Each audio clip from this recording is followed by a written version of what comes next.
rolled 2 dice and they stacked on top of each other. Okay. So something else I got to be mindful of, Cody. You're watching this, I'm assuming.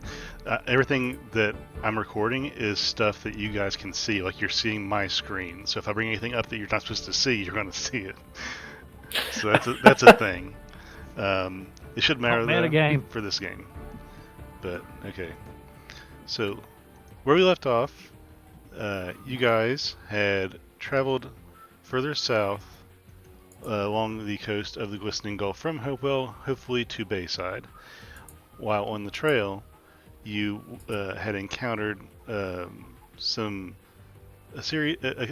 dead bodies that had been recently buried after you woke up from your last adventure. And further down the trail, you found, walking in the same direction as you, some creatures who had taken on the form of the dwarfs that they had recently murdered, and upon seeing you, taken strategy, went into the forest and tried their best to get some sort of ambush on you and attacked you. A lot of good that did him. Having seen this, the two individuals who were trailing you, unbeknownst to you, Wordstrong and Henniker, they jumped in to assist you with this battle briefly, easily enough to end, and they escorted you to Henniker's home on the outskirts of Tarmer. And when we last left, you had just entered Tarmer, or the area that is Tarmer, passing by a heavily, densely shaded by large trees, a forested area. You saw some myconids of various sizes, and you entered the cave that is Henniker's home. Upon entering, you saw the flump named Ugbor, and when you reached in the bottom of the cave, the main part of the cave, the part that Henniker calls home, you saw several shelves that lined the cave, some with natural growth on them, some made for storage. A lot of rocks, logs, and other such items in the cave. And once you made yourselves a little bit at home, Henniker told you that you are in more danger than you realize. And that is where we are picking up today. So if I can find my thing. We're getting. Is it a Nick Burr or Henniker? Henniker, Henniker. Yeah, Henniker. Heineken.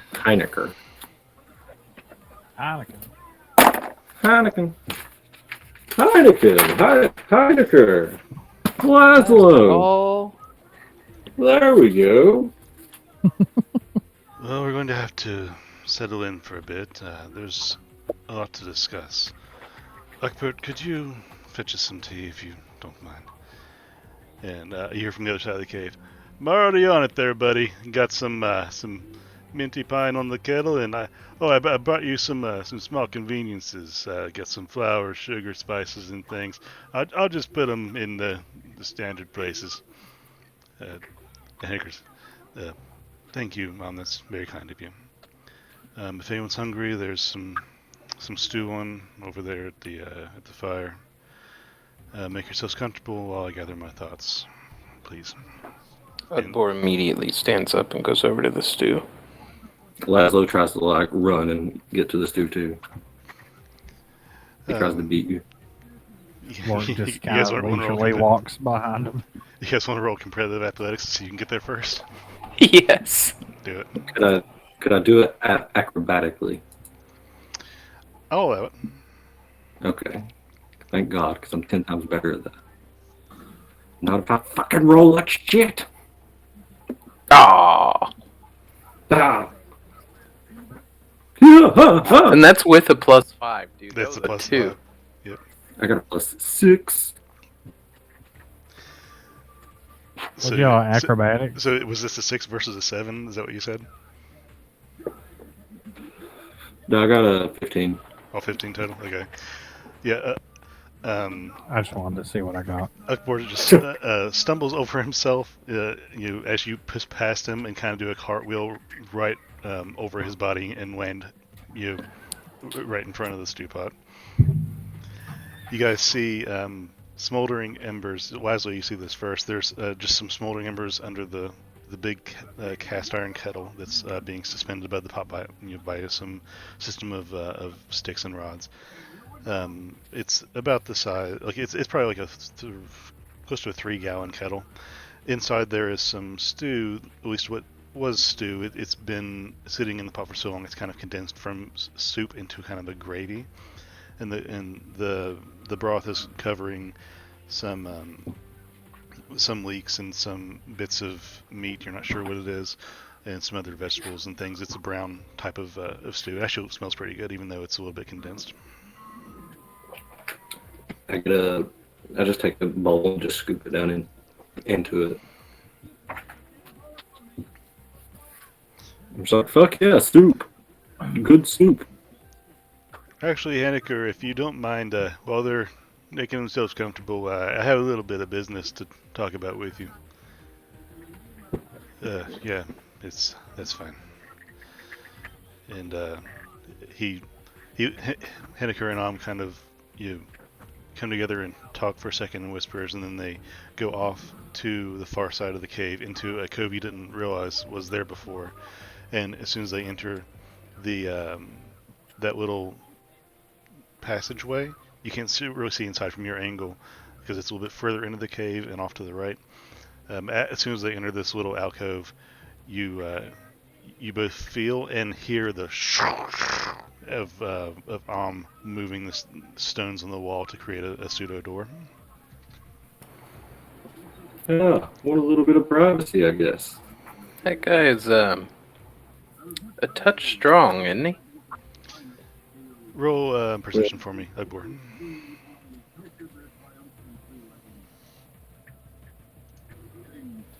12. You notice that he actually didn't move them physically. He moved them magically in the same way that he reburied the bodies on the trail. Yeah, I think he had a spell book on him. I think he's like one of them smart wizard nerds. Oh yeah, yeah. Kinda like He's our a buddy tall over here. magician. What a quandary. After a few minutes, 5, 6 minutes pass, 7. You eat whatever you feel comfortable with and settle yourselves in on any kind of various rock log or small 1-foot tall mushroom of sorts, anywhere that you feel comfortable. And after eating whatever you want and being patient, a few more minutes, and then the stones move again, and Henniker and Am rejoin you, and Henniker is holding a small stack of papers.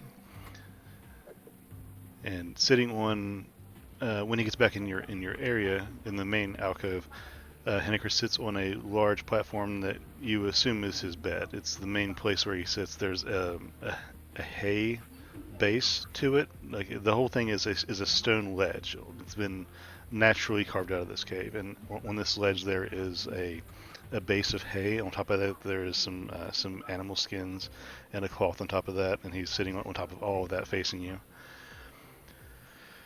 Okay, well,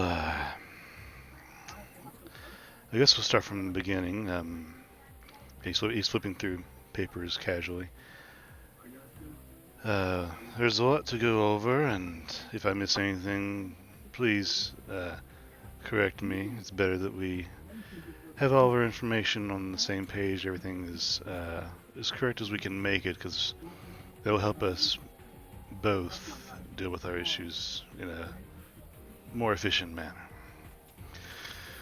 So from the beginning, just to establish where we're at, and he flips to us, back to the front page of where he was. Vorhik, Hexenia, and friends, and he's looking at Vorhik now, were hired to investigate Hopewell Harbor's murder. You killed one of my ravens and several impostors, then tiptoed yourselves into a different plane. You attacked and killed a high-ranking enemy. Assume you raided anything you wanted in their hideout, and then you left town, this encounter of which only Vorhik made it out of. Not realizing what eyes were on him, Vorhik then waddles himself north to Rove, where he meets all of you, Lazarus, Bukhari, Ugbor, and Sammael. You then step in it again by wandering directly into a trap intended for Vorhik and kill some beasts sent by this same evil, which causes the rest of you to become guilty by association. You are then attacked on sight by some traveling impostors heading in your direction, and so instead of trailing you a little bit further like we intended and making my life easy, we decided to help you, dispatch them quickly, and escort you here. Is everybody up to speed thus far? Did I miss anything? Anything wrong with that bit? You missed the part where I almost got my fucking face bitten off by some creepy weird shit in the woods. Okay, and when did this happen? Pretty much after Vork got to Rove. Okay, noted in that battle. You see him take a piece of charcoal and make a very small note on the paper that he's looking at. Thing is, you've helped out our organization immensely without even trying to. We've had our own questions that you've answered for us. For example, the spawn that seem to be coming into our areas are coming apparently from the Feywild, which gives us a source. Hierarchy of which is stacked at least 3 high, probably more, and the head of this structure must have a decent amount of power to have a way to rift planes. How many of you are still with me? And he's looking at Ugbor specifically now. It's just like a string of drool coming from his mouth. He's just staring blankly, shaking his head yes. That's what I thought. So, fairies are coming to kill us. Well, not fairies per se. I'm not ruling out fairies as an enemy, but I wouldn't expect that to be the main brains behind the situation, if you will. It's pixies then. So now the question is, what do we do with you, old sinners in the hands of an angry god? Do you want to help hunt your hunters, or for the betterment of the realm, or do you want us to help hide you and everyone that you love somewhere safe so that you can restart this week on a better foot? This is something you must answer on an individual basis. And it's an answer you don't have to give now. We have information and a task at hand for those who wish to continue, but we must wait until tomorrow at least to pursue that notion. Wiping away the drool. I'm like, I really like the idea of hunting these guys out of existence. That would be good both for your own personal benefit of safety and personal vengeance, achievement, whatever you have on your menu, Ugbor. But while we wait, you should think heavily on... And then he pauses for a second, Ugbor, and scans you. His eyes stop on your hands. Ugbor, do you dabble in the arcane in any sort? I mean, I'm smarter than the average orc, I guess, but not by much. I don't, these guys were trying to tell me about... I don't even know about, like, different planes, Feywilds. I feel like I've never been taught about any of that. We did talk about this with him one time. He kind of got it, but then kind of also did not get it at the same time. He studies you very intently, Ugbor, and his eyes are moving back and forth between your eyes and your hands. Those rings you wear, how'd you come by them? It's unusual for a melee warrior to wear such jewelry as it could break your fingers in a fight. And at this, he shoots a look. Who's looking back at Anaker? Anaker looks back at you, and you see him start to move his fingers a little bit. So tell me, Ugbor, and really think about this answer. And you see a little bit, just an outline of light start to glow in his hands. How did you come to be in possession of Bruno Baccarati's arcane focus, the emerald ring on your hand? Let's see. I have to look through my notes. Excuse me? You heard me. Ugbor, how did you come to be in possession of Lazarus's father's ring? What? Yeah, it is quite the conundrum. Well, let's see.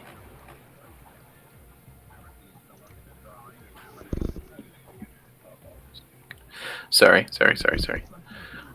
Looking through my notes. I think I know, but I don't want to.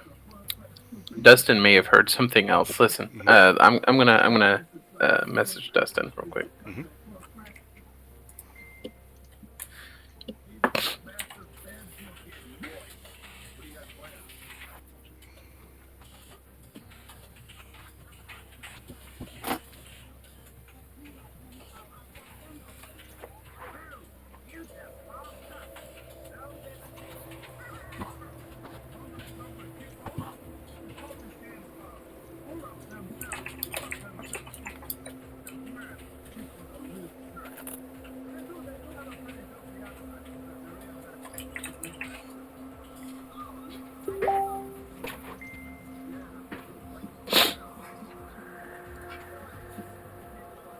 Hey, Channing, Uh huh. could you turn your TV down just a tiny bit? I better. Yes.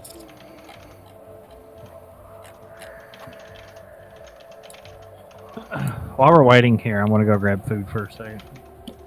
Oh, you're right, dude. You're right. Let's see. Of course I'm right. Be right back.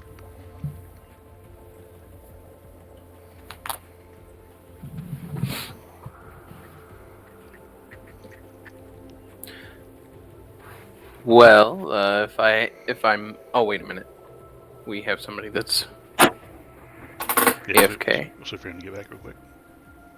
No, my chair's so squeaky. Squeaky chair.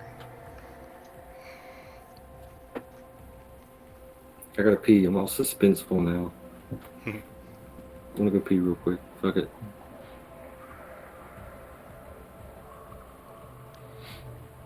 That's right. The golden emerald ring. Yeah, dude. Mm-hmm.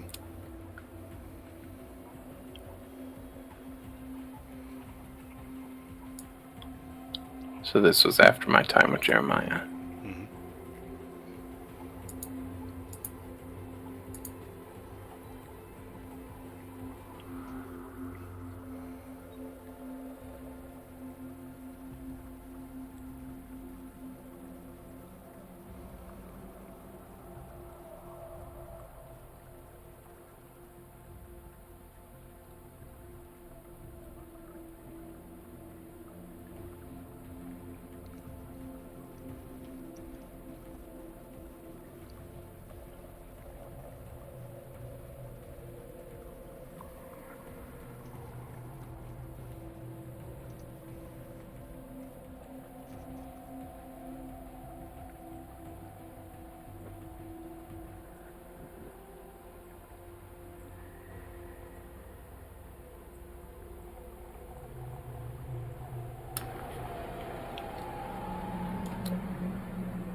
Okay, I'm back. Alright, we're waiting on... Yep. Okay, we're good. Okay. I say, oh, do you mean this? And I pull off this this gold ring with an emerald on it, and if I move it a little bit in just the right way, it kind of sparkles a little bit. Yes, that is the one. How did Yeah, you come by this ring? Do I like recognize it or anything? Yes, you recognize that ring as your father's arcane focus. It was what he wore at all times, and when he was working, sometimes it would glow as he was casting spells or otherwise trying to manipulate. Yeah, Ugbor. That's my papa's. Oh, Papa Dearest's. I've seen that like half my life. How the fuck did you get that? Well, I shortly after leaving home, I was wandering through the wilds, and I discovered that there was this like old abandoned settlement. And frankly, I just rummaged through it trying to find anything of value, anything I might be able to sell or use. I found this, and I also found, and I start rummaging around in my backpack, and I pull out some old notes. I also found this in the same place that I found the ring. They it seems to talk about some kind of way to enhance botany. Lazarus, could you kindly retrieve those from Ugbor? He like walk over. I'm sure your father would like to have it back.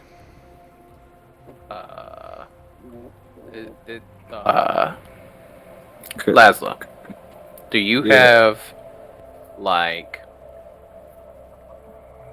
I don't know, like some silver or copper? I feel weird. I know. I know. This is your father's stuff. My dad's shit. But you know what they say: finders keepers and all. Alright. If you want to slide me over, like, I don't know, 20 few silver. down. There we go. Okay, Bastard. cool. Now I don't have to kill you for this. I hand you the notes and the ring. What the fuck? Look, it's my stuff. I don't want to give it away. You're a shitty pillar. Why would you kill me for this? Are they paying attention to me? At this time, no. The attention is strictly on Lazlo and Ugbor, and Henniker is speaking. I want to kind of scour around to see what the interest is here. Okay, make a perception check.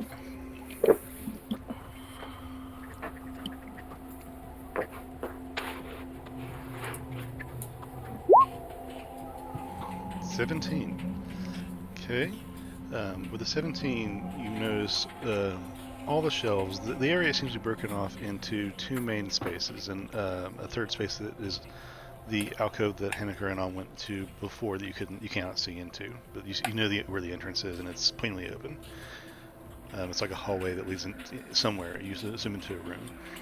But besides that, there are two areas to the main piece here. There's the kitchenette kind of area that has a fire pit and a large spire where the smoke can rise up to and not bother.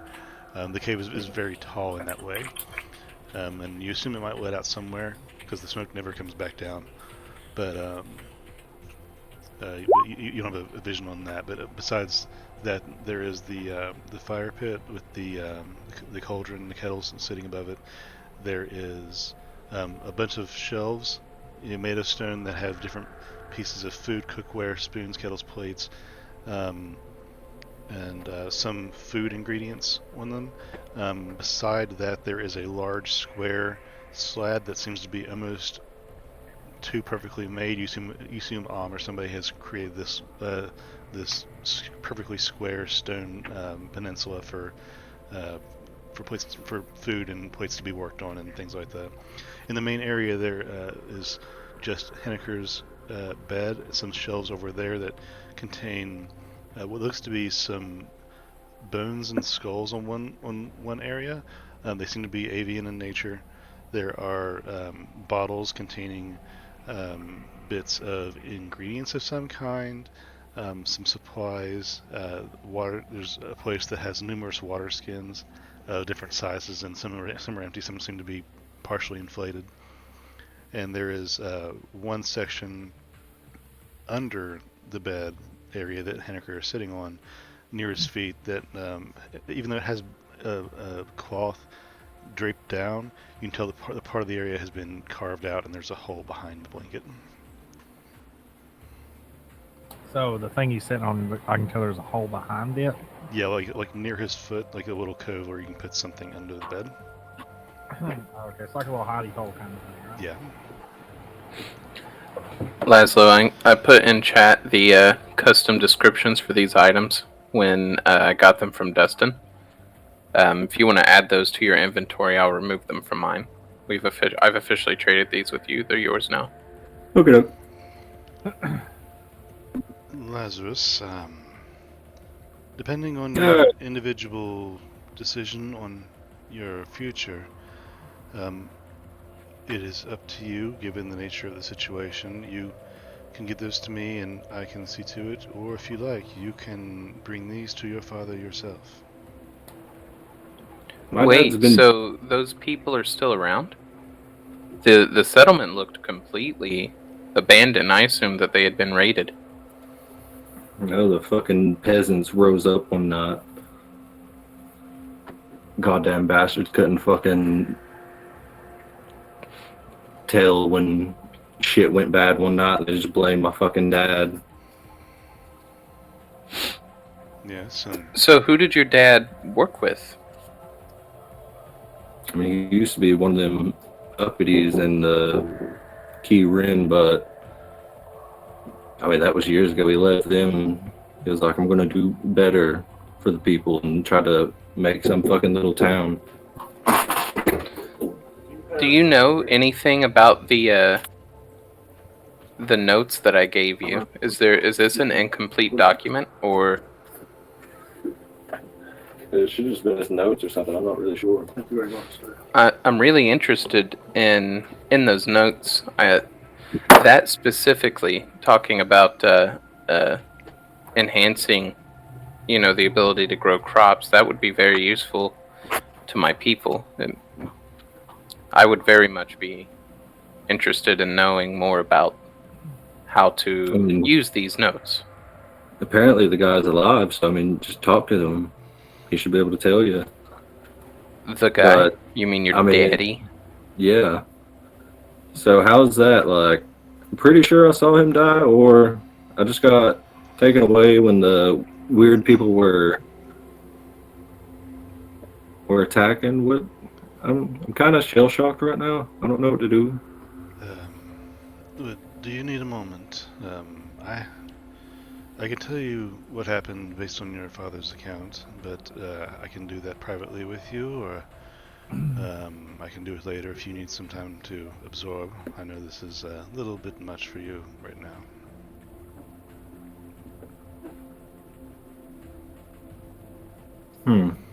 At this time, comes over with a plate, a platter that has a large, tall kettle on it with a spout, and there are 6 cups surrounding it that have been poured with tea in them. He's a really nice guy. I don't want to get too much into it, like Henniker said, if you're kind of raw about the subject, but he's really nice. Your dad is. He's a good guy. We worked with him for a long time. He's not still with you, though? Oh no, he's around. He's like in, could you just wait? Oh, sorry. Oh, here's some tea if anybody wants some tea. And he kind of lays it in on a rock in the middle of the rim. Lazlo's just going to look around. Is he close? No, he's far north. He's in a place that he's safe. Like I said, I can elaborate whenever you feel comfortable with it. But either way, I think he would very much like to have these things back one way or another, and he's been kept in. He's been given updates on you periodically, but he understands that while you're being taken care of, it would be inopportune for him to return at this time. But he has been seeing in the shadows to your benefit and your raising a little. I won't say any more unless you see fit. And Henniker picks up a cup of tea and begins to stir a little bit of sugar into it that he had next to his bed from a little glass. And after he pours the sugar in, he puts the vial back on his bed and takes a stick that he pulls out of his boot and then stirs the glass. I nudge Lazlo, teasing him. You hear that, Daddy's boy? You got a guardian angel out there.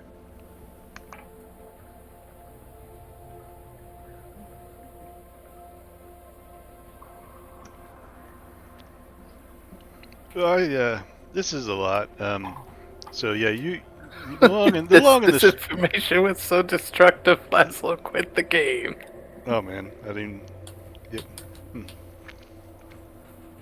Couldn't handle it.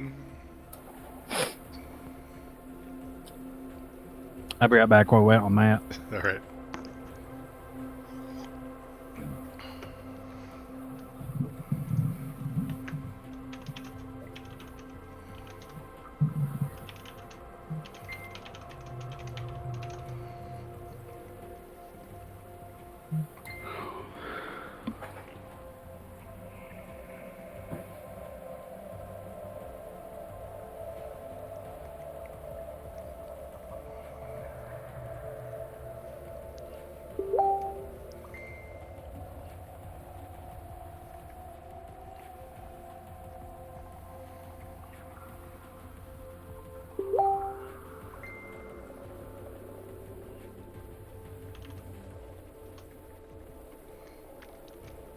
Okay, we just need him to refresh his audio. Wait for it. He's got that Kentucky internet. Yeah.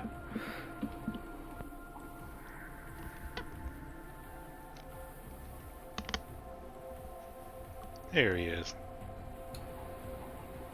Senor Lazlo. ¿De dónde eres?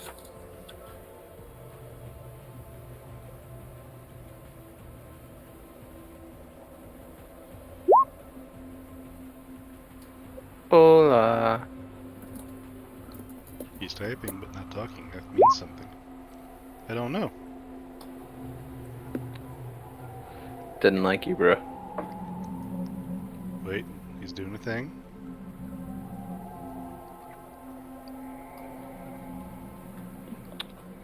You know, for me, sometimes on the Roll20 app, I have to play around with the input devices. Sometimes it works on default, and other times I have to actually select the mic that I want to use. Oh my god. There you go. No, I don't want it like this. No, not like this. This is the mic built into your machine, isn't it? Is it working now? Hello? Oh yeah, that's better. Yeah, you're better. Yay. Alright, sorry. Yeah, sorry Let's about go. that. Wait on Channing. He's gonna wait for 1 second. Did you hear my chiding remarks? No. Sadly. I had nudged you and I called you a daddy's boy and said, "Check this out. You got a guardian angel out there." No.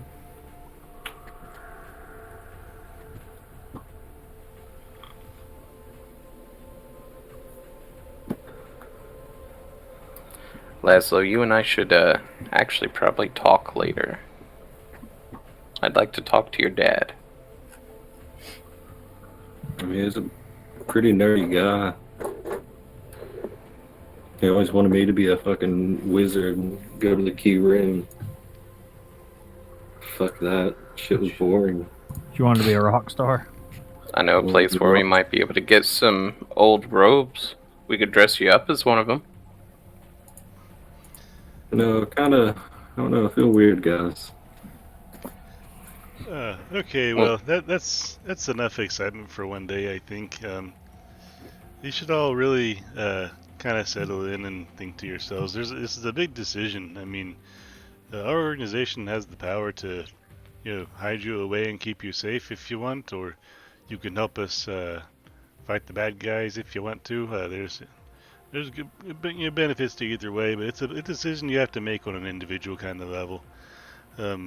There's a lot of things that have been uncovered now, and Lazlo, you can talk to us at any time about anything. I'm sure you might want to talk with Ugbor as well. But we have the back end of the story whenever you feel it proper.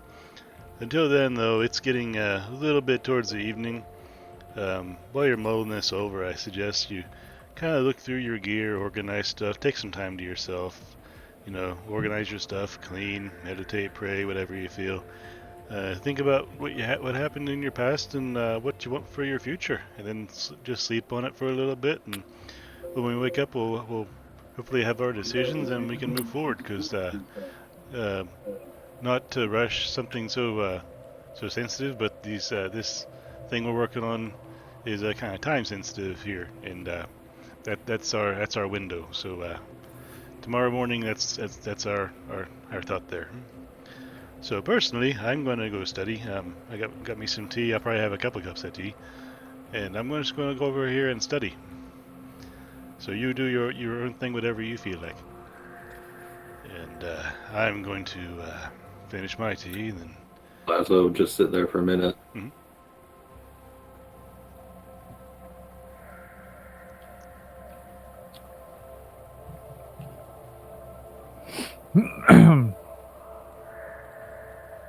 Sorry, you said Lazlo's going to sit there for a minute? Oh, Yeah, that was it. I was just Okay. scribbling. We'll start scribbling the papers, like make a copy of the shit, so I can just give it to Ugbor. Okay. Just be like, you keep this one. So it'll take some time because there is about 20 pages of stuff, but Oh my god. yeah, it's borderline book style. The writing is not terribly small, but there's a lot of it. Some diagrams, some just scribbled notes in mathematics. He's gonna look through it real fast and just write footnotes. Cool. And Henniker is going to say after a few minutes, "Oh, I'm going to finish my tea, then I'm going to go shit in the woods, and then I'm going to go to sleep."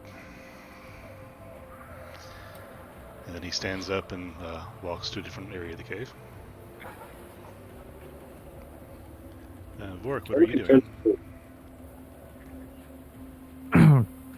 Enjoying my tea and soup. Yum. Yummy. And Ugbor, what are you doing? I guess while Lazlo's transcribing that, I go over to him and I sit down and I ask him, so was I right? Is this talking about a way to, enhance growth on crops? I mean, I'm sure it's possible. Aren't there like fucking hippie, weird forest people that do that shit all the time? Well, I have no doubt that that's probable. Although it doesn't exactly happen back home. I don't know, Dad Everything was- done back home is archaic and difficult. And if this can make things easier, this might be something I can bring back to my clan. It's not really easy. It takes like years of study. I mean, the dude spent like half his life being a wizard and still fucked up and got an entire fucking little village pissed off at him.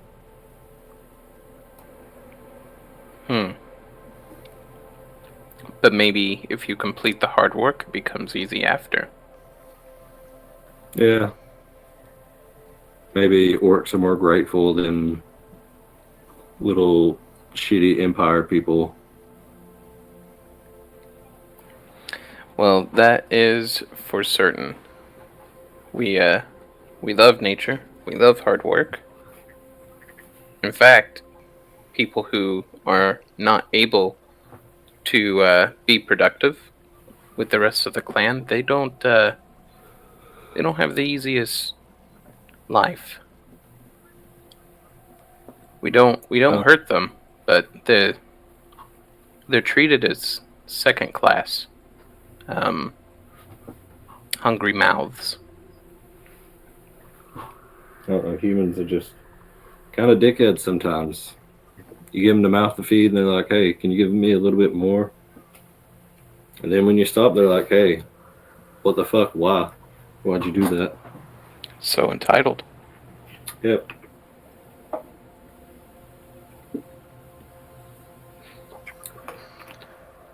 Vorhik, after about an hour or so, comes over to you. Hey, buddy. Not to pry too much or nothing, but depending on what you decide later, I do know a guy who can probably help you with this. And he kind of gestures towards your whole face and body and everything. I'm not sure what it is exactly. I'm not an expert in that field, but it seems like it's getting kind of worse. I don't know if it's fatal or causing you any hurt or anything, but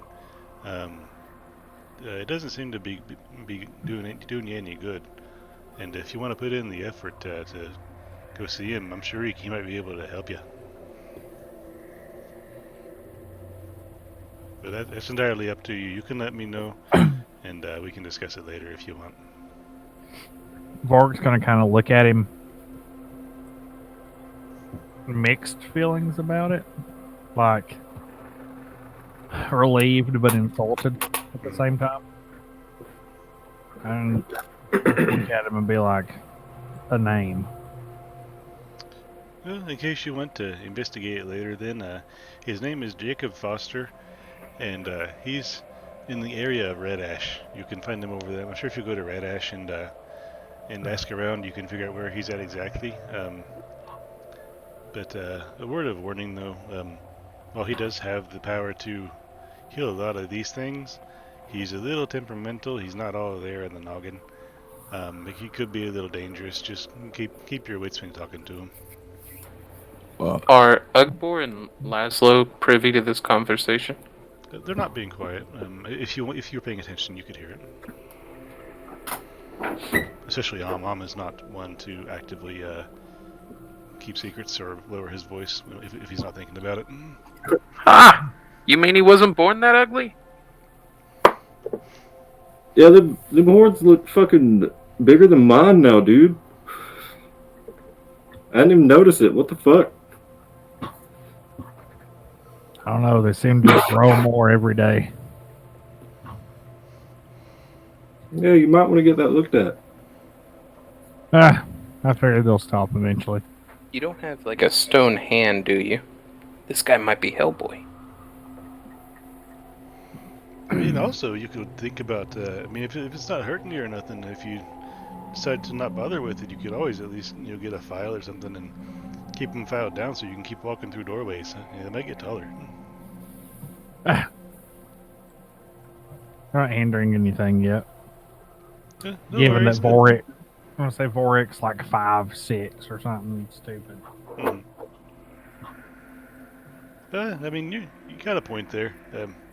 Anyway, that's your decision. It's your life. But there's options out there for you if you want, buddy.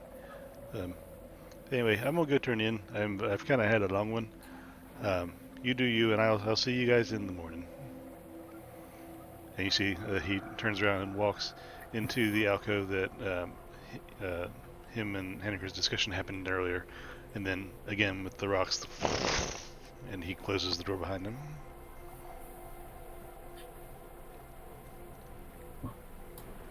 So that was. So we got like a little spot to hang out and rest and stuff at. I mean, as the picture is on the screen there's large mushrooms that kind of provide an overhang and encove certain areas, make you feel more cozy. But overall, this is a large cave. The ceilings are 50, 7,500 foot high in some places. There are logs and rocks and 1 foot tall, thick mushrooms sprouting from the ground. The place is covered in moss and in small grasses and things. You can make yourself as comfortable as you want, but there's nowhere dedicated for people to sleep. Ah, we're rough riding it tonight. My favorite.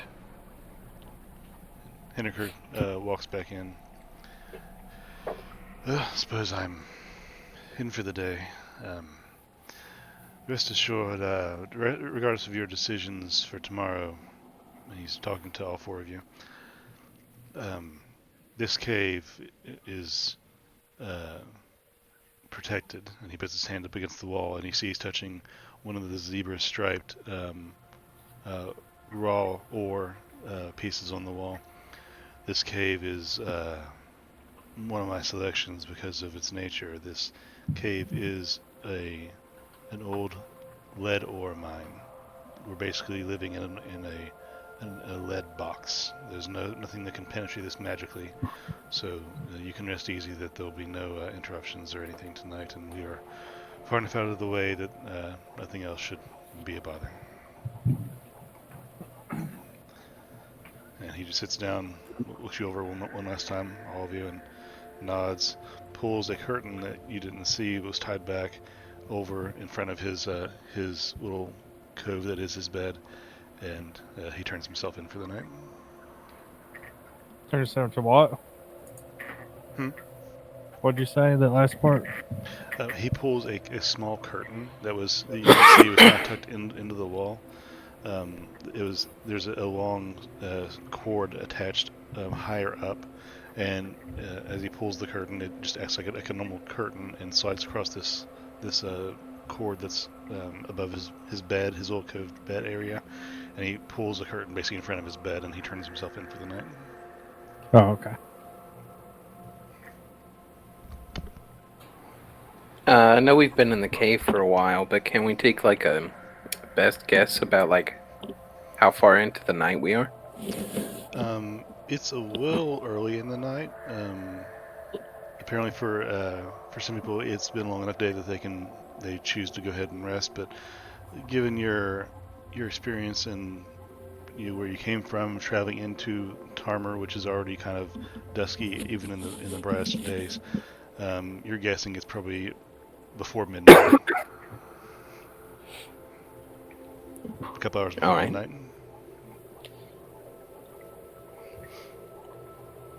But there's bioluminescent mushrooms and lanterns and things in this area. The cave never goes fully dark or anything. It's visible. It's basically a little bit above dim light through the whole cave all the time.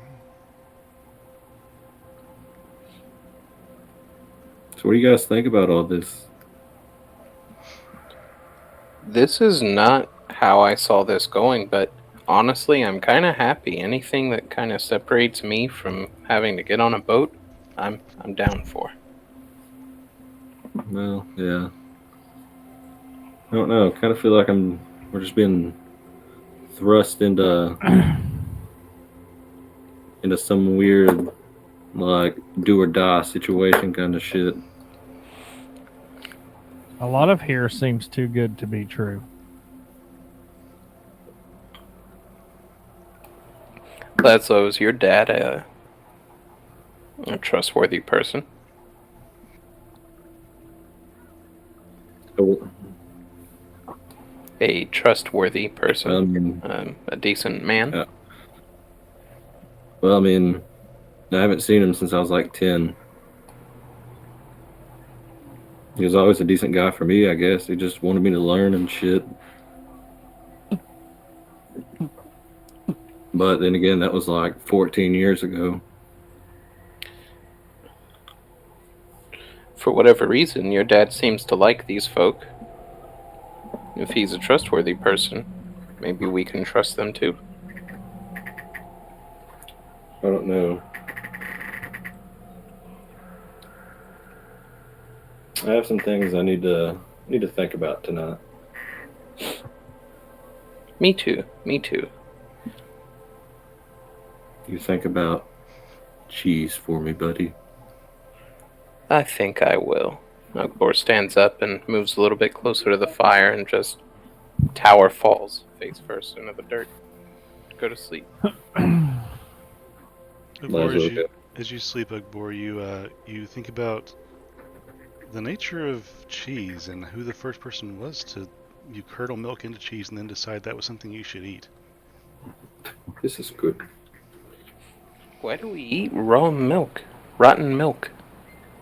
Did the first person to drink milk of a different animal just start sucking on the teeth of a different species? Yeah, like Holy who shit. saw a cow? It was all like, you know what? I'm gonna go suck on them udders. Lazlo, what are you doing? He's just pulling out his little bedroll and just trying to. He'll get right underneath this. Oh little no. My mind went someplace mushroom there. really wrong. Lazlo just pulled out his little pink fur. peen peen. Vorhik, as your companions turn in, what are you doing? Can I get to that little hidey hole under that dude's bed? You can try if you want. It's under Henniker right now and behind a curtain. Yeah, behind a curtain too. Well, I can go under the curtain, right? You can certainly try. I want to go like right towards where I saw the hole. Okay, make a sleight of hand check.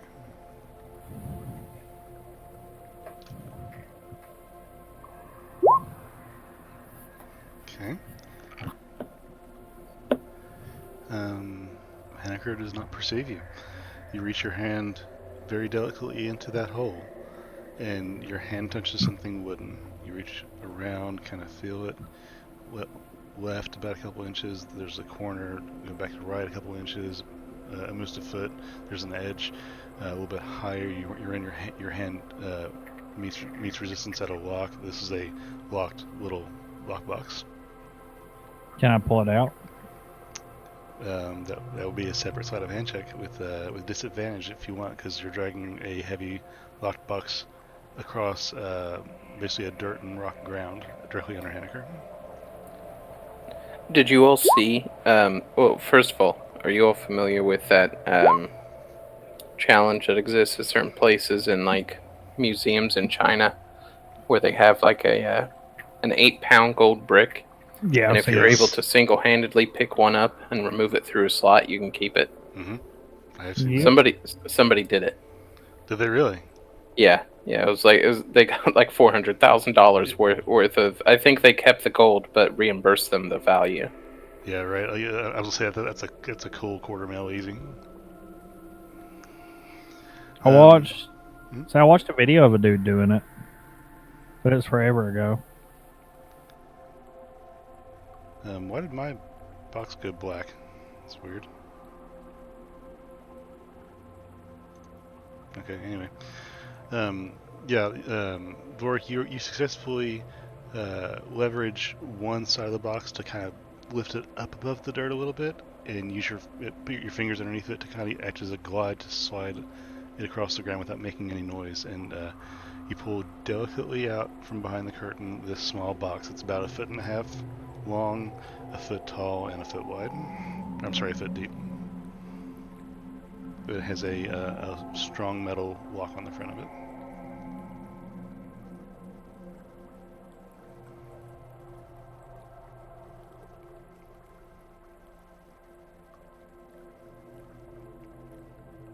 You still there?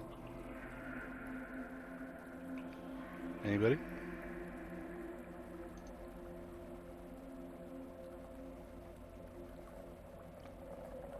Pete? Just have it done like instantly. Hey, I guess I cut out there for a second. I'm sorry, guys. Anyway, so Vorhik, you are successfully able to pull out the lockbox from underneath Henniker's bed. Use your fingers as a glide to wedge under it to keep the box from making any noise, and you pull it out from behind the curtain. And you now have this 1.5 foot long by 1 foot by 1 foot box that is locked with a big cast iron lock on the front of it. Anybody around? Everybody seems to be asleep. I'm going to pick that lock. Okay. Go ahead and roll for that. And I'm going to roll my own roll things. What the hell? Alright. Takes you just a couple seconds to get a notion for the nature of this lock, and the lock cracks open, and you can remove it from the hinge. I'll slowly open it, see what's in it. Opening the box, you see a smaller tray box that's inside, set to one side. Inside that tray is a large number of coins that seem to be about 1.5 inches in diameter. They're stacked vertically up against each other. They're almost like a 1/4 inch thick, and they're stacked up against each other, back to back to back to back in 4 rows, and they all are made of a dark gray material, and they are stamped with arcane runes. Beside those, there is a cloth wrapped bundle, and there's a few other little pieces of like some bones and a small pouch. What was that, a cloth wrapped what? A bundle, just something has been wrapped in a cloth. Oh, okay. Is there anything in that little pouch? You pick up the pouch, and it seems to be heavy. You open it, and there is a pretty good amount of coin in there, but most of it is going to be silver.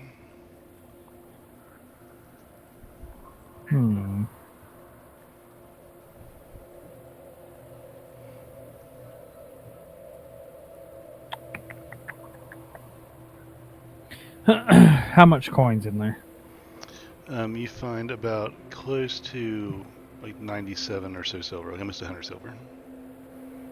100? Mm-hmm. Okay, I'm gonna take that. I want to look at the coins with runes on them better. Okay. You pick one up, and it's heavier than you expected. It's very intricate in its design. The shape of the coin isn't perfect. It's obviously a dollop of metal that's been just pressed down.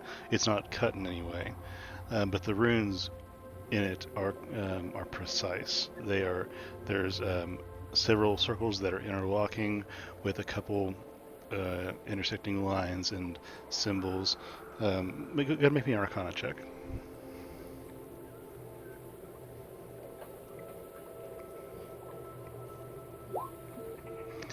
Okay, you recognize these runes as dealing with messaging, communication, telepathic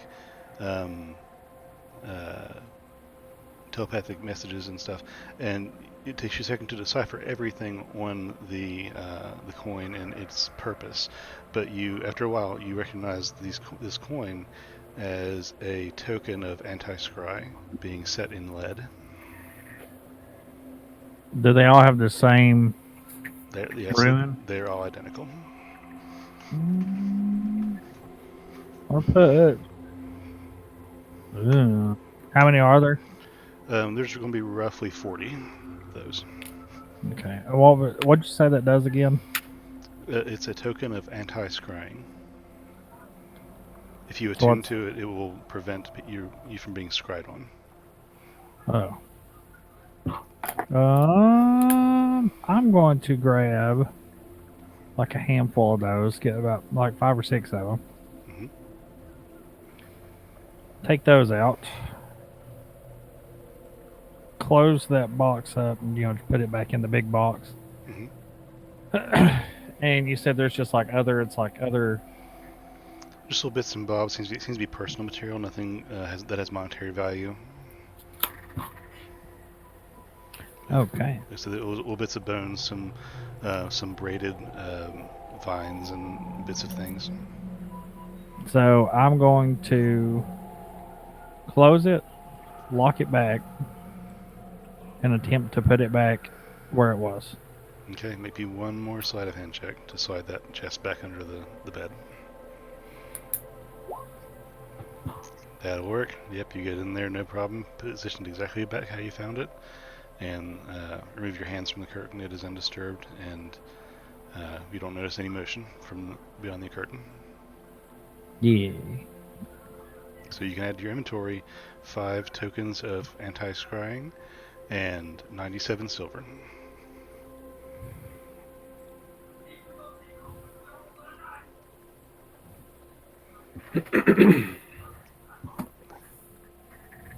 After that, is there anything else you'd like to do this evening before you turn in?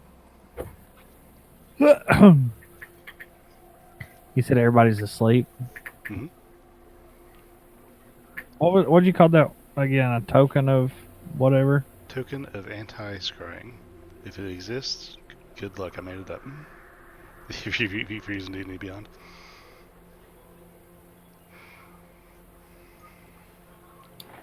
Also known as the reverse Uno card. No, you.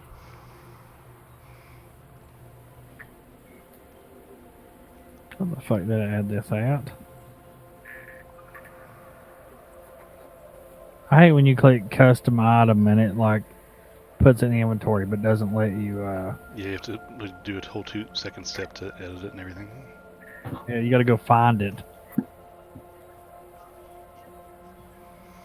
This is D&D Beyond. Tell me your job. Make it better. You hear that, Wizards? Wizards don't fucking sponsor D&D Beyond. Well, Yeah, come on, bitch, step it up. Damn it. As you're sitting there, Vorhik, getting your stuff organized and contemplating your next move, you hear off in the distance.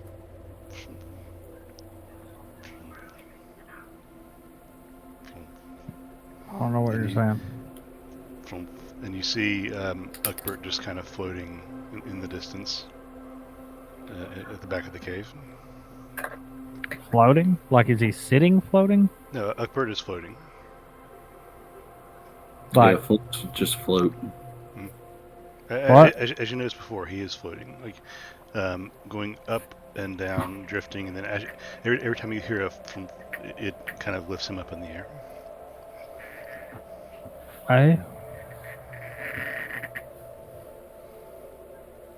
Does he just, seem to be chilling there? Ugbert was one of the mushroom folk, wasn't he? No, he is a flump. He's just chilling, floating around. Oh.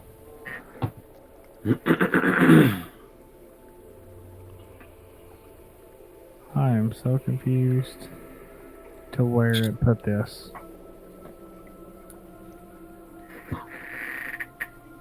Usually just goes in your inventory. Yeah, I was looking for it and I can't find it. I'll check it again in a minute. We're good. Okay. I want to stealth and go check him out and see what's going on. Okay, go ahead and roll me a stealth check, I guess, if you're going to try and be stealthy and sneak up on old Ugbert. All right. Without much effort, you kind of creep along the mushrooms and rocks of the cave, hiding behind it, big logs and things, and you just kind of follow him and track him for a little bit. And Ugbert is just kind of floating along, just. And he's going from mushroom to mushroom, just dangling his bioluminescent tentacles that are about 2 inches thick each, in just around different mushrooms, and kind of just as one would walk, just pass your hand over a handrail sort of motion. He just passes over mushrooms and rocks and against the wall, pushes away from the wall, and is just kind of floating in his own little flumpy world. He has eye stalks that are coming up from his head that are about 8 inches above the base of his body, and they look in different directions, just kind of float back and forth and peer, like the eye stalks of a beholder or anything. They have that nature where they're just eyeballs on the end of a tentacle that are up in the air, and they look in different directions sometimes, just looking around. They don't look at anything particular, not at you, not at anybody, just just kind of floating around, enjoying himself.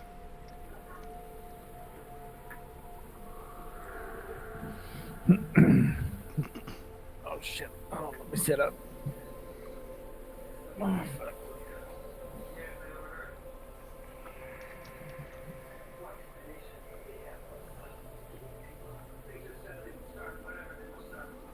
Is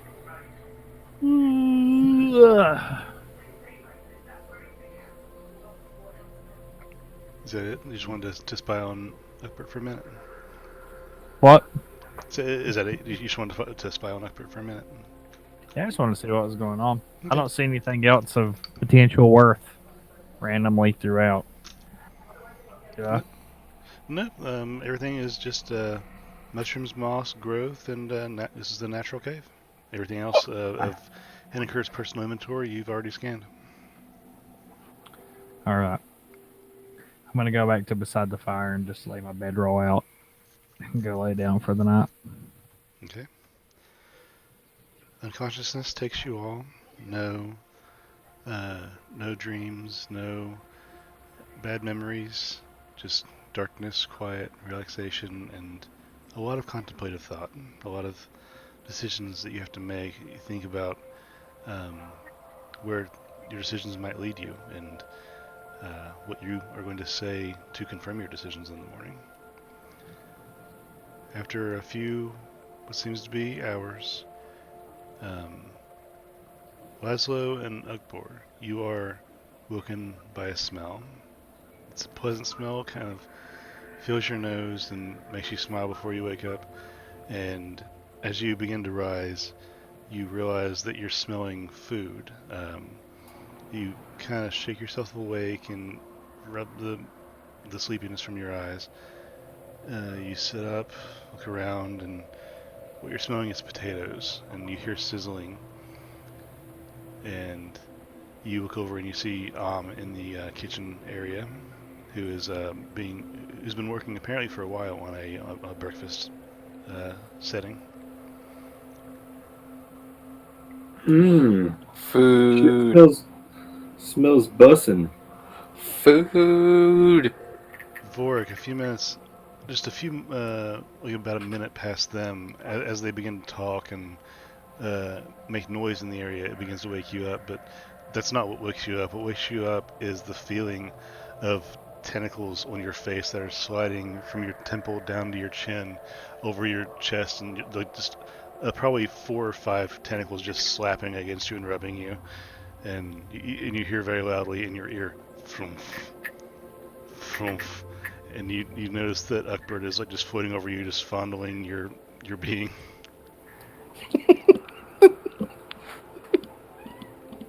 How far above me?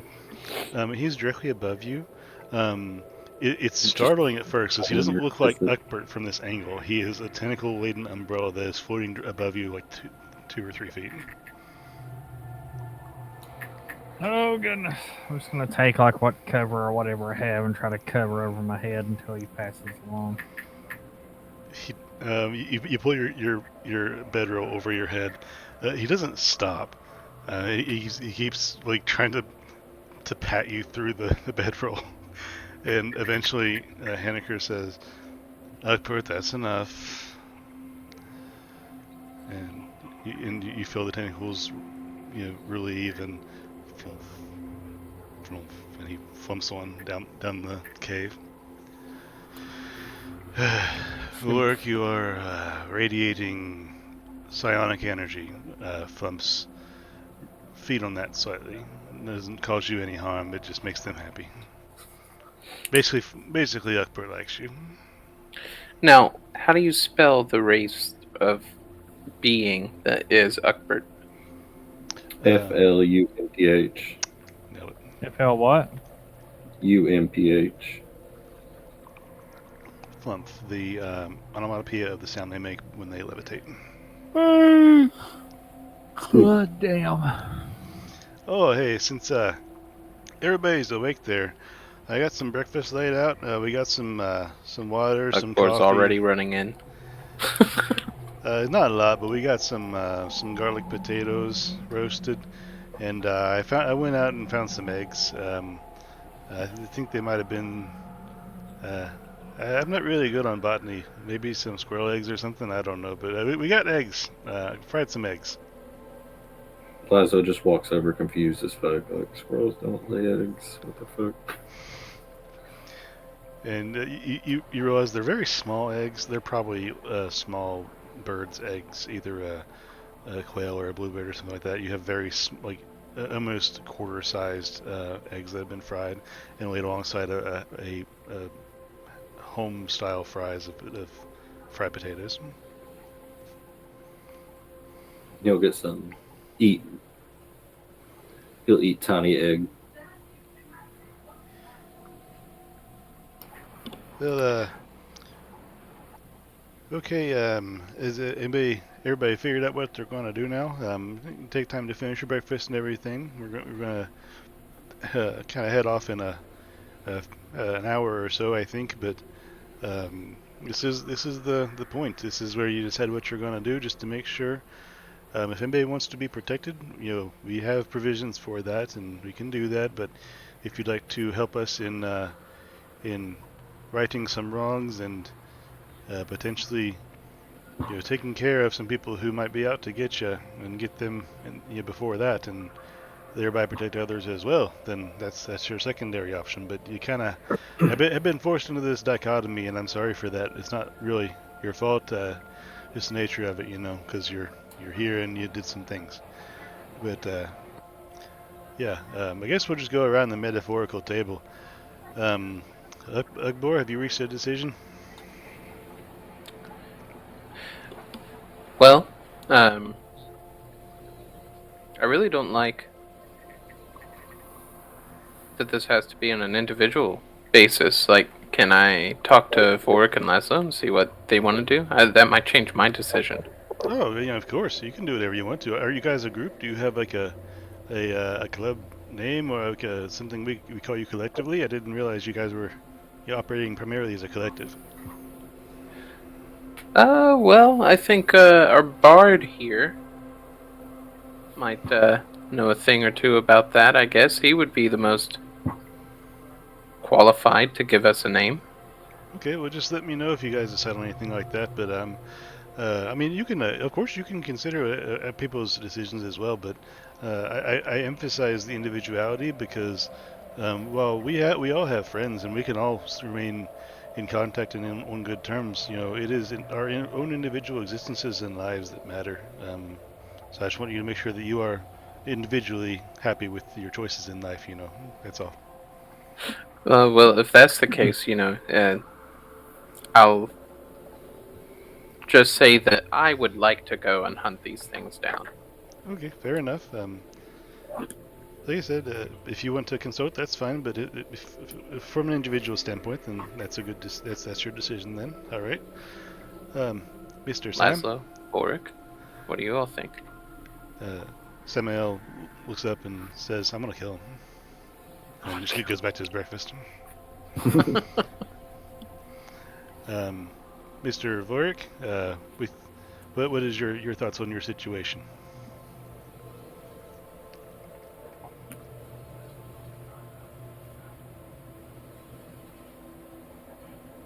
Do you need some more time to think there, or?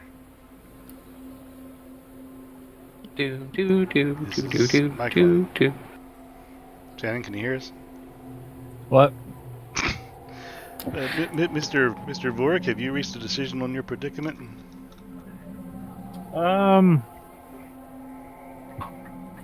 Perhaps I'll help these guys out first, and we'll check with him later. I don't. I'm not sure I understand. You want to talk as a group then? Is that what you're wanting to do? Maybe. Okay. Well, we can certainly do that.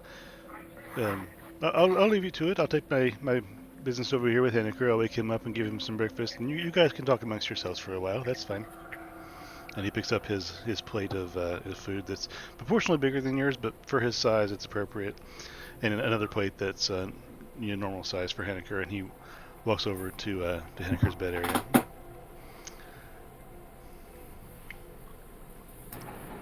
So what do you guys think? I don't know, guys. Until like yesterday, I totally would have fucking wanted to kill him, but I don't know shit about my dad. I really feel like I have to go talk to him. I have to figure some shit out with myself. But I mean, if you guys want to go kill them, then go kill them. Don't let me stop you. Just I don't know. I felt weird lately. Perhaps we can inquire. I don't think Ugbor would say that. Perhaps we can ask if, more information on what's happening with these imposters. Why are they sus? I couldn't help it. When the imposter is sus, I don't know. If there, if this is an infestation of them, it's a problem that'll be around. But if there's 2 or 3 of them, I don't know. I mean, Maybe that'd be worth hearing. We just met 2 or 3 in the forest. There seems to be a lot of them. That's true. Vorhik's already dealt with it before. I don't know. That's true too. This is probably a problem that will be here for a while. I don't know. It just kind of seems like a lot. A bit daunting, a bit. I don't know.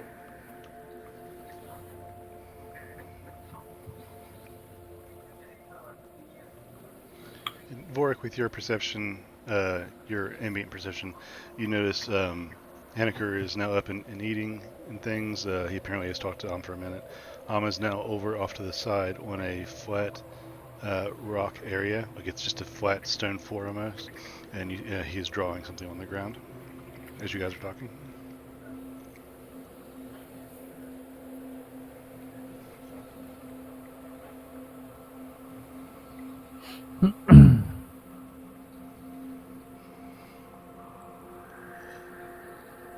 After a few minutes, Henniker stands up and, apparently finishing his food, he reaches under his bed and pulls out a box, pulls out a key from somewhere on his person, unlocks it and fiddles around with the contents for a minute, then closes it, locks it back and slides it back under his bed, and he walks towards you guys in the kitchen area. So, regardless of your decision, we have some parting gifts for you.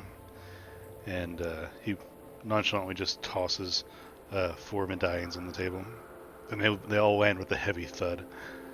Those are tokens of anti-scrying. They would keep people from spying on you, such as the enemies that you've had recently, as well as, unfortunately, myself and my association. So, should you choose to adorn these, know that while they keep you safe from your enemy, they also keep you safe from your friends, if the situation would call for it. Anybody that is choosing to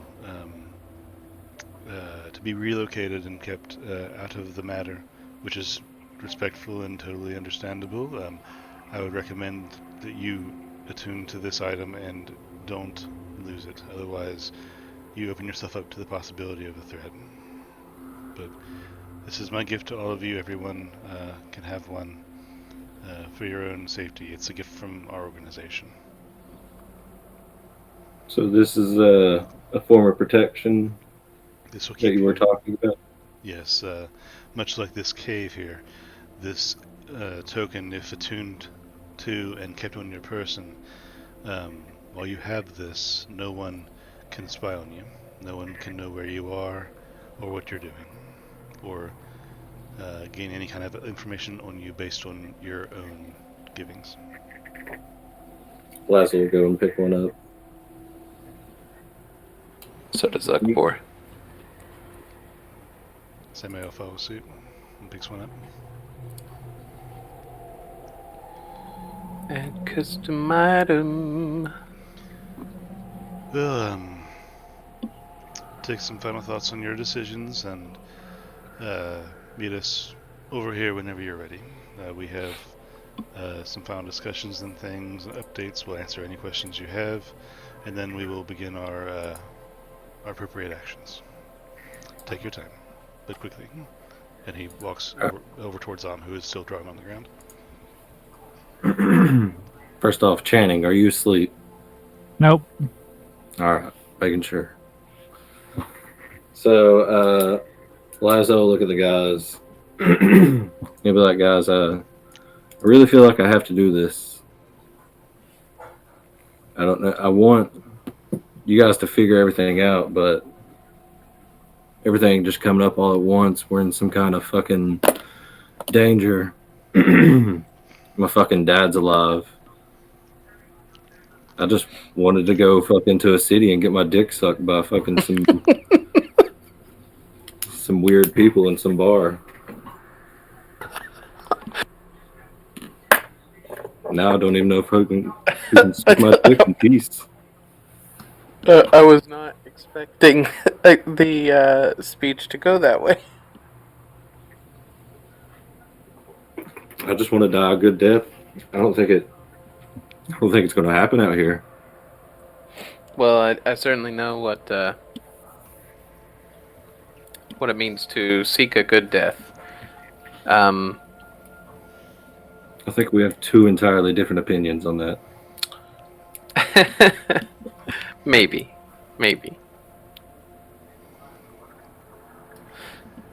I actually have a bit of a vested interest in this, Lazlo. I want to talk to your dad also. So I'm tempted to side with you on it.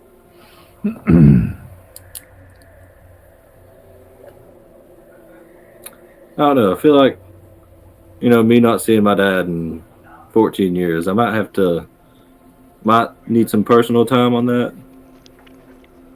But I'm not going to die, so I'm going to come back at some point.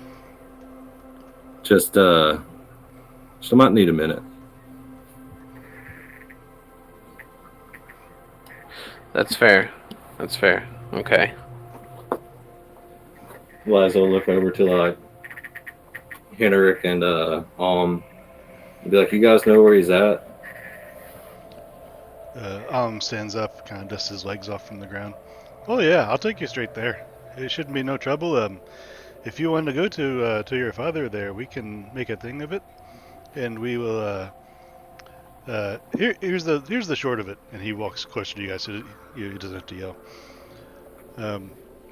So here's the thing: anybody that wants to assist us more directly, we have an assignment kind of that would help out with this. From what I gathered from before, you guys were heading south, and our assignment is going to take us in the same direction, so that won't hinder you at all that way. But it will help keep from getting more good people hurt.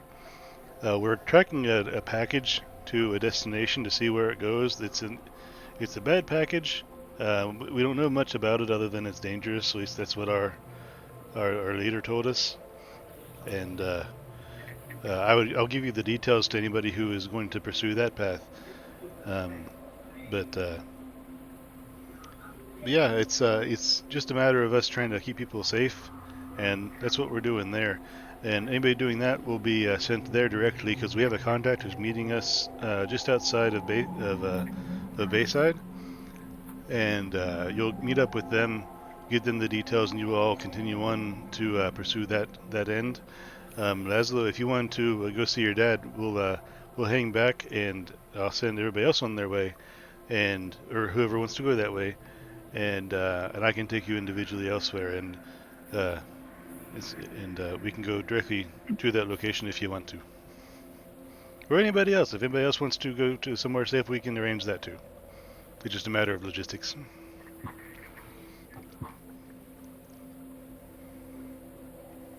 I think you guys should go after that. It sounds right. I agree. Listen, tell your father about me. I will. I know we haven't known each other long, but it would help me out a lot if you would try to hook us up, arrange that meeting. Hey, don't worry. I can talk in your head sometimes, even from really far away. I know a couple of spells that let me do that. It's like I always forget about the magics. Yeah, this ain't goodbye. It's just sayonara for right now. Sammael's standing over in the circle that drew. You guys coming?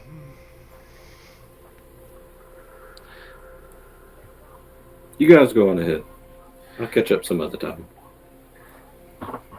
I start to put my hand on his shoulder, and then I don't, and instead I get my stuff and I go over. He like runs behind you and hugs you. No. Don't die too soon, bud. Mr. Vorhik, are you coming or staying?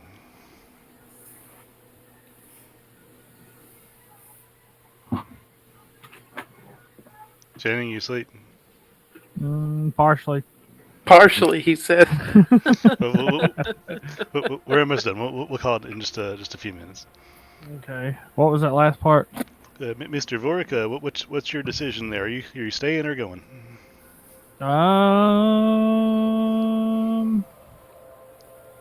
Where are we going again?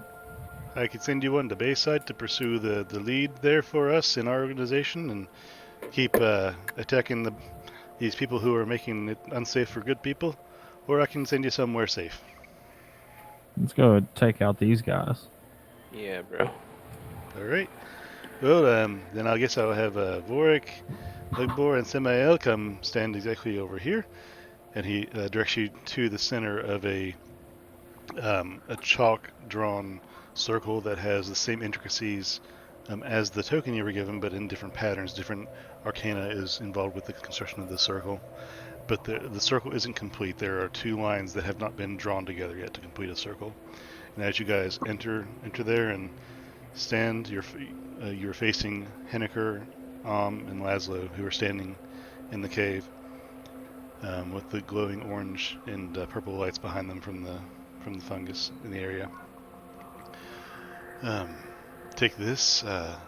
This is the details of the assignment. When your contact gets there, you should discuss the details and figure out your plan. But this is what we know and what we intend. And he hands the package to Vorhik. And Vorhik, what he hands you is an envelope that has been like a paper folded into an envelope shape that has been sealed with a silver stamp. All right. Well, all said and done. I'll send you guys on your way. We'll message. We'll be in contact. There's a lot of us out there in the secret piece. Us. There's a lot we're doing. We're all just doing our own individual parts and our own facets, but there's a lot of us. You might run into us. It's a whole thing. You'll come to know.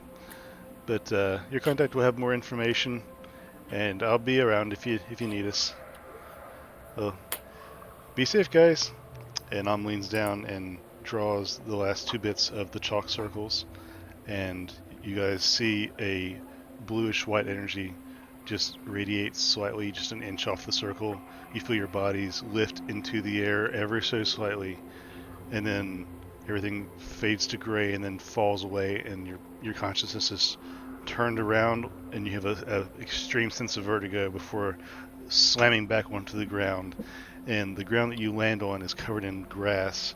There's suddenly sunlight around you. It's kind of blinding compared to what you were sitting in for so long, and you find yourself outside in the daylight in what is a partial forest. The immediate smell hits you of salt and earth, and through the shrubbery and the trees that kind of obscure you, you can see a small town that sits against a body of water, and there's a series of ports that have massive ships in them. There are a number of small houses that outnumber larger buildings that dot the area, and there's a couple spires and things.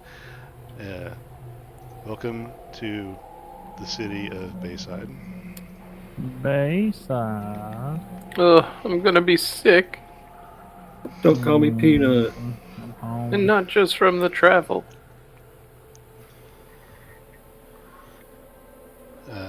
You look around and find yourself next to a standing stone amongst these trees. It's kind of hard to see definitely hard to see from the town or something. It's very obscured, but from where you're at, it's even hard. It is still hard to find. But Vork, with your perception and everybody else following suit, you do find a standing stone that has some runes inscribed in it. Does anybody here speak Elvish? Me. I also speak Elvish. Vork, and actually, I think all of you do. Sammael, Ugbor, and Vork. You guys read on the standing stone, "Peace at the cost of destruction," in Elvish, written on the tall triangular stone. Yeah, sounds like some Elvish shit. Hey, they get it. After a few minutes, you kind of wait. You gather yourself. Ugbor, you specifically are a little teleportation sick. Feel a little nauseous, a little bit of vertigo from suddenly being thrust into a new reality. So it takes a second to get your feet, and just along with collecting yourselves, you're also waiting on whoever you're supposed to be meeting here. And it doesn't take very long. After a few minutes, apparently they're on time. You see a figure crest the hill about 40 feet from you. Matt, please describe your character. All right. So you guys see a fucking really big guy coming along. He's like 7'11". He's got like kind of dark-ish, like purplish kind of looking skin.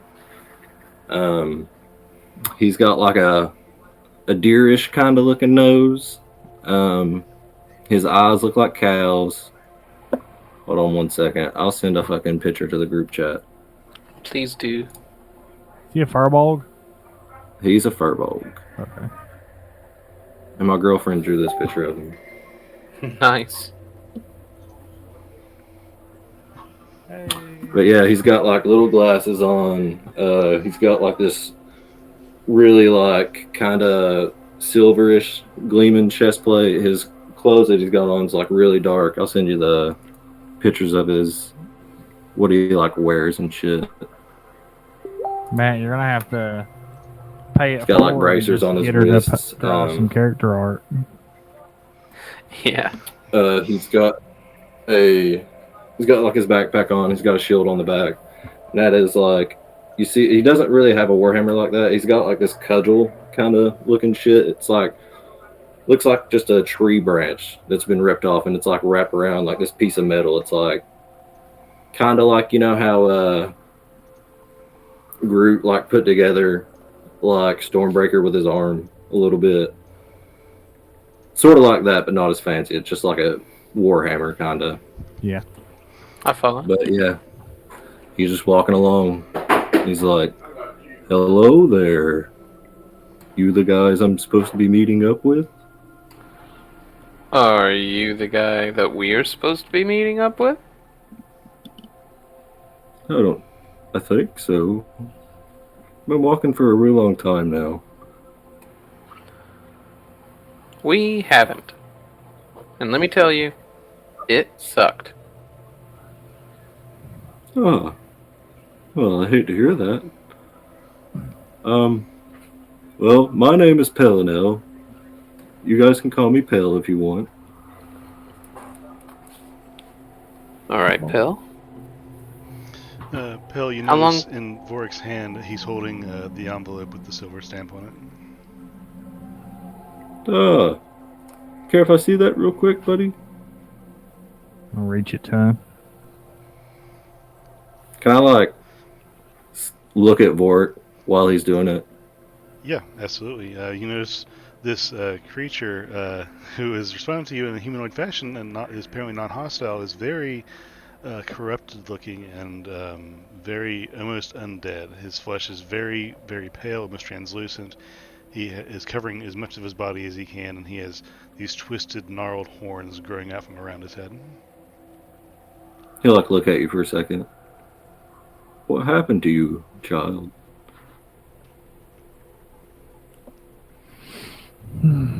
It's a long story.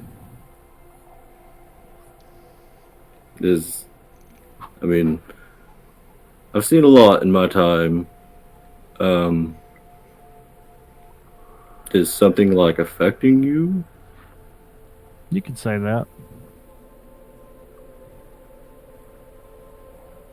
You mind if I try something real quick? Like what? I don't know. You just look kind of nasty. I feel like I might be able to help you out a little bit. Let's see what you can do. All right, so he's gonna pull out his he's got like a little rosary bead shit on his arm, like around his gauntlet. And it's got like little 7 stars like just dotted across it. He's gonna take it, like wrap it around his fingers. And he's gonna like make a fist and punch you in the stomach. And I'm gonna cast remove curse on you. Okay, Vorhik, do you resist at all? Probably at first, but he's kind of Be like, this might hurt a little bit. Then it starts feeling good. wanting to see where it goes. Vorhik is. Okay. Pell, describe how the spell looks when it takes. So he like punches in his stomach, and he like sticks his hand out, and he's like trying to feel like some source of corruption inside of him or something. He's gonna like try to grab it and just like yank it out of him. As you reach in with your arcana into the consciousness and body of Vorhik, the creature in front of you, you feel the essence of pain, curse, but also power. And upon the arcana that you're crafting, reaching in and grabbing that, you feel the grasp of your magics grab and fight with this curse, this affliction that is on this being. And after some effort, it shatters like glass. Vorhik, you feel a warmth overtake you as blood rushes back from your core into every aspect of your body. Very slowly at first, and then the warmth escalates from your chest to your torso, your legs, your arms, your feet, your toes, your fingers, your face, your nose. Everything becomes flush once again with living blood.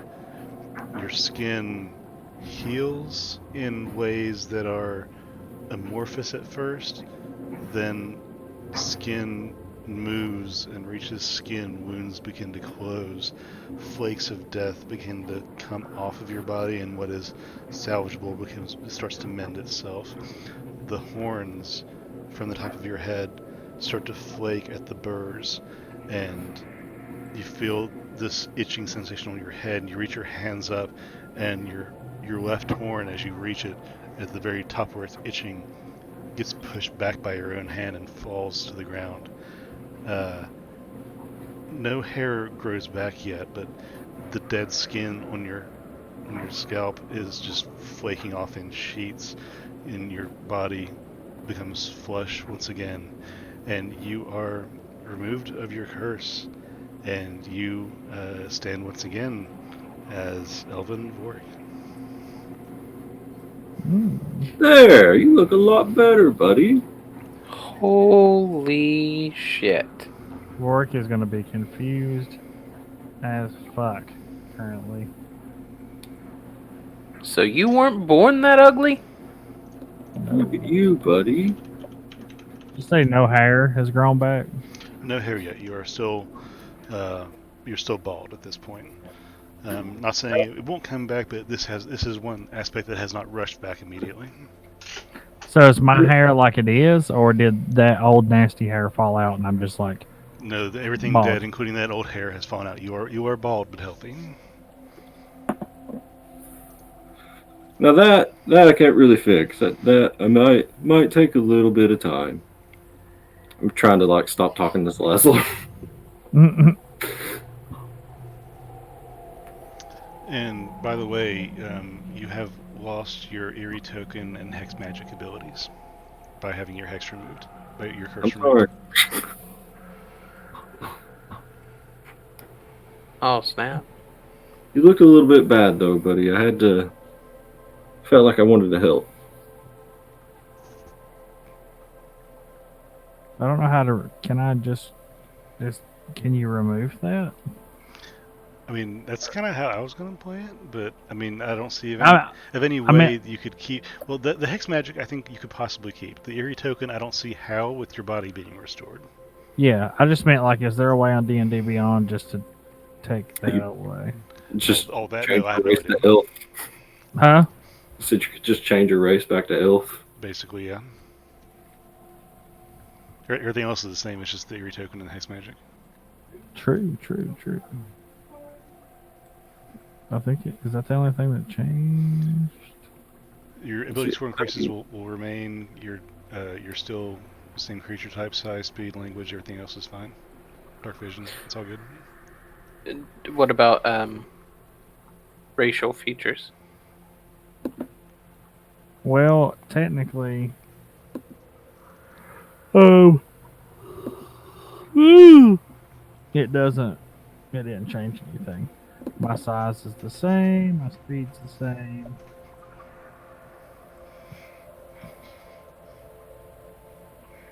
I think I still have dark vision.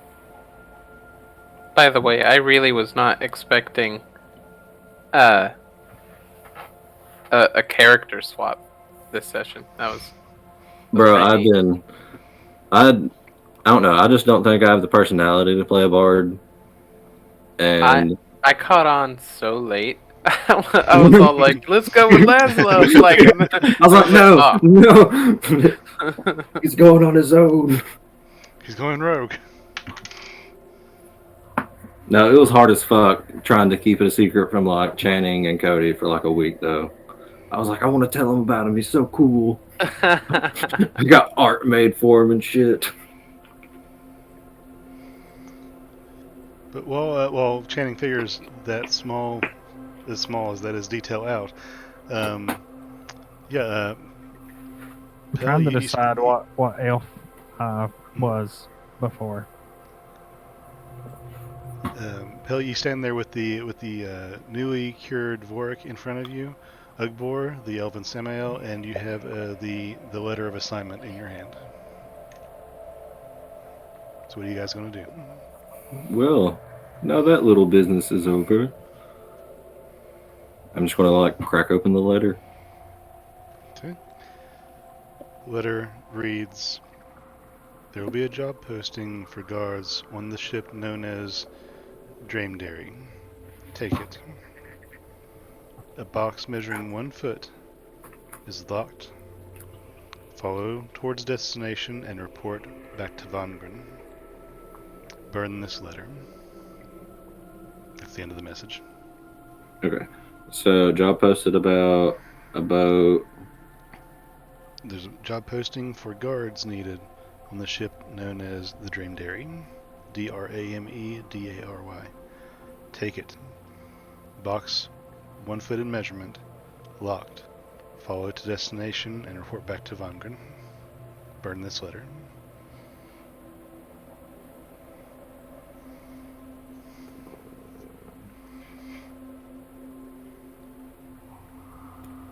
Did anybody write down the name of the ship when Dustin spelled it? Dreamdairy. Dreamdairy. Thanks. Drame. Drame. Dream. Mm-hmm. Dream. Okay. In contact, who is it? Vangren. Oh, Vong. Okay.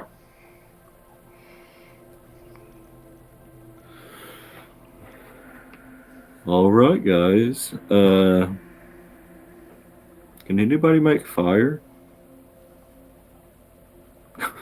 I can cast Sacred Flame on it. Well, Sacred Flame is radiant damage, not fire damage, so that will not help you. I have a tinderbox I can use. Okay. Would you burn this for me, please? Yes, sir. Thank you. And with very little effort, Ugbor starts a small fire right there on the edge of the grove that you're at, and uses most of the letter as the tinder. After the fire's lit, the fire consumes the rest of the letter and some other little sticks that he had nearby. So I'm sorry if I didn't ask, but what are your guys' names again? My name is Ugbor. Ugbor. He'll like come over and he'll take both his hands and like clasp them around your hand and shake it.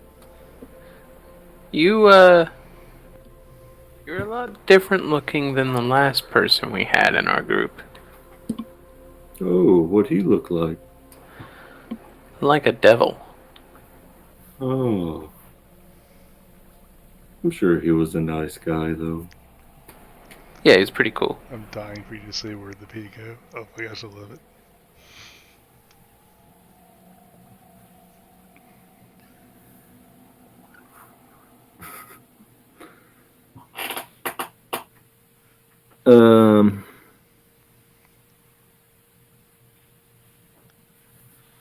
I'm trying to think. What else would Pill? He'll just go around and shake everybody's hand. Hello, it's nice to meet you. Sammael returns the shake and nods and states his name.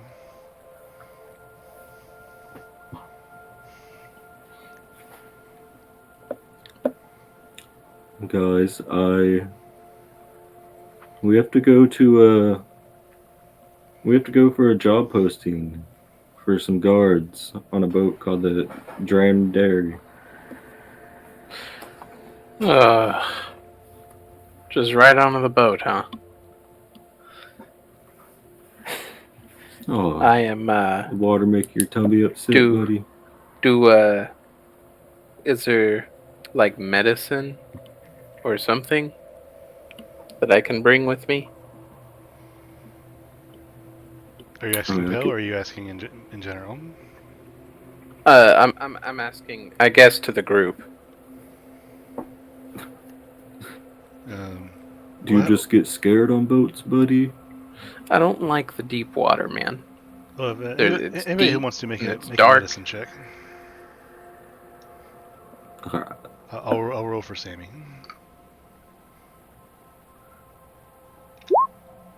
To pop up. That sucked. Yeah. What are we making? Medicine check. You just might die like that, buddy. I don't think I'll die. I'm just probably gonna be very, very nauseous. I can help you with that. So, Ugbor, do you want to roll for medicine? Oh, I mean, I guess I can. I did mark off a spell slot just in case. Okay. Yeah, bro. Yeah, no, you're desperate for an answer. Vorhik and Sam kind of at the same time say mint and dichotomy, and almost in unison. And Sam goes on to say that, just a little bit of mint and this dichotomy berry. You can make a paste out of that and eat that. That'll like kind of make you sleepy, but it'll keep your stomach at bay. Could I roll survival to see if there's any of that growing around here? Sure. It'd be a little kind of a high check, but you can do it. All right, I'm rolling physical dice for this. God damn it, 13. Not quite. You don't see anything nearby that resembles anything that you need. Buddy, I don't know. I want to help you. Maybe some nice person in town will have some of that. Yeah, I'm sure we can buy some, I guess. But worse comes to worse, I will help you out with your tummy ache. I appreciate it. I may also be significantly frightened. Now that I can't help you with. We can get through it together with some nice strong words. But I can make sure that tummy's not hurting. Thanks, Pell. I'll probably need it. despite the image, it is just before noon at this time. The sun is bright. The day is pretty happy. Weather is calm, and you guys stand before the city of Bayside, preparing to make your way on your new mission with your new companion, Pell. And that is where we're going to end the session, I think. Oh. Yay! I get to be my big dude.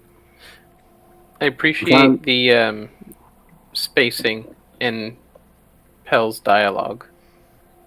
He's Like, he trying talks to. a little bit slower, you know what I mean? So I'm trying to do like the Bubba Goldfish voice. Uh-huh. I'm trying to do that.